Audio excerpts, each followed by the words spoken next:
Hey, hi everyone. Aloha. Today I'm going to do another problem with parabolas, but this one's a word problem. So we're going to be doing some word problems coming up, so I thought this would be good to share with you. And this is a Halloween themed one because we're in the month of October. So let me read what it says. It says a pumpkin is thrown into the air from a height of 2 feet with an initial upward velocity. So it's thrown up, right? Someone takes it and throws it up. Its height h in feet can be modeled by the equation h of t equals negative t times t minus 2 squared plus t, where t is the time in seconds after it is thrown. So here's our key things. H is in feet, okay? It was thrown from a height of 2 feet, and this is our equation, okay? And t is our time in seconds. All right. Well, what information do we have so far? Let's just find the vertex first. Remember, the vertex is that h and k. So our vertex in this case, remember it's x minus h, so it's the opposite of whatever this number is. So it's going to be 2, and our y value or our k value is 10, so 210. Let's look at the graph. So I went ahead and graphed it. On these cases, anytime, use Desmos if you want, graph it and see what you find. So when I graph this, look what I find. So remember, our vertex, what we found using the equation was 210. Guess what that point is? This is that point right here. This point is 210. Now, what does this data mean? Well, remember that this time here, right? This was our time. This was our time. And it was in seconds. Okay, that's what it told us, right? It said t was our time in seconds, and h was our height in feet. So this part here is the height in feet of the pumpkin, okay? So you see at the very beginning right here, we were 2 feet off the ground. 2 feet off the ground when it was launched. So it gets launched at 0 time. There's someone standing here, they throw it up, okay, and then the time clock starts. When it gets to 2 seconds of time, it's reached its maximum height of 10 feet. And then it falls back to the ground over the rest of the time, and here's where it ends. Okay? So that kind of is an explanation of what this graph is showing us and what this equation is giving us. Let's answer some of the questions. So the first question says, what is the maximum height reached by the pumpkin? Okay?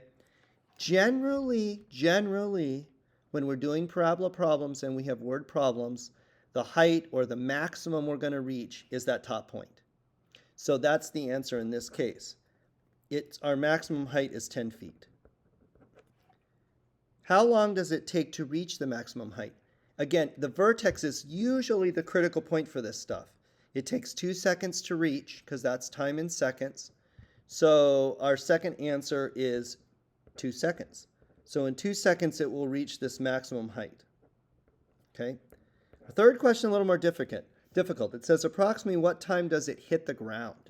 So what we're looking for now is this time right here. It's a little bit difficult. It's a little past 4 seconds, but could we be a little more accurate in our description when we say 4 seconds? How would we find this? Well, we can find this by finding the x-intercepts. We find the x-intercepts, right? We find the x-intercepts by setting y equal to 0. So let's go back to the original equation and set y equal to 0. In this case, it's h of t. We're going to set h of t equal to 0. So the way we're going to write this is h of 0, right? Instead of, I'm sorry. That's not what we're going to do. We're going to write h of t equals to, h of t equals 0. So what we want is 0 equals negative 2 t minus 2 squared plus 10. So what I did is I went back to the original equation here, right? Here's our original equation, and I set this to 0 because we want to know what happens when the height is 0. The height is 0 this one point doesn't really matter to us because we started at 2 feet, but this is the point we're looking for. We're looking for when the height is 0 in this case, which means the pumpkin has hit the ground. Okay. So to solve this, we're going to start by subtracting 10 from both sides. So we get negative 10 equals negative 2 t minus 2 squared. All right. We can't do our square root, thing that we know until we get rid of this negative 2. It's negative 2 times this. So I'm going to do the opposite. I'm going to divide by negative 2, which is good because this was a negative and that would have been a problem for square roots. So we divide by negative 2 and I get 5 equals t minus 2 squared. All right, with me so far? Okay, now I have the square root, I have the squared part all by itself. So I'm going to take the square root of this side. When I do that, I got to take the square root of this side, which is going to make just 1t, not t squared. So that means over here we got to put plus or minus. Now we are only looking for one of these two solutions, right? We just want this one. But we're going to find both anyways. So we've got t minus 2, because t minus 2 squared, the square root of that just makes it t minus 2, and it's going to equal plus or minus the square root of 5. Now, square root of 5 is not something that's easy, okay? It's not like square root of 4 where you just get an automatic easy answer out of it. So on your calculator, you can either use one of the ones in the school or you can use your personal calculator. But on my calculator, if I put 5 in and I put in square root of 2, I get 2.23. It's a really long number.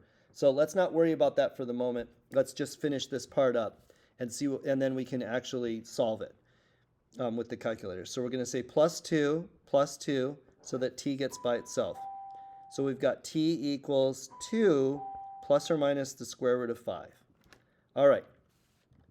Here's our answers. We have t equals 2 plus square root 5 or t equals 2 minus square root 5. Are you with me so far? Okay. Let's do t plus square root of 5 first. So on my calculator, I'm going to do, let me put it so you can see it. So I'm going to do 2 plus 5 square root equals. I get 4.23. So I'm just going to say here approximately, remember I use these waves to show approximately, 4.23. Let's do the other one. So the other one is going to be 2 minus 5 square root equals. I get negative 2.3. Okay, sorry about that interruption. So it actually was 4.236. So I'm actually going to round this to 4.24. Okay, 4.24. And this other one to negative 2.4, 0.24. Okay, we have our two answers now. Let's go back to our graph and see what this means. So remember, this is an approximate solution because the square root gave us all these decimals. So it's just approximate, and that's why the question said approximately what time does it hit the ground. So if you look here, negative 0.24 is not the data we need, right? That's even before we threw the pumpkin. So we don't really need this piece of data, okay? This is the one we're after. Remember, we thought it might be a little bit more than 4 according to our graph, and that's what it is, 4.24. So the question to answer for number 3, which is approximately what time does it hit the ground? About 4.24 seconds. That's our answer. Okay, hope that helps. I'm sorry for the interruption. I didn't know they were going to make all those announcements. If you have any questions, just let me know. All right, have a good day. Aloha.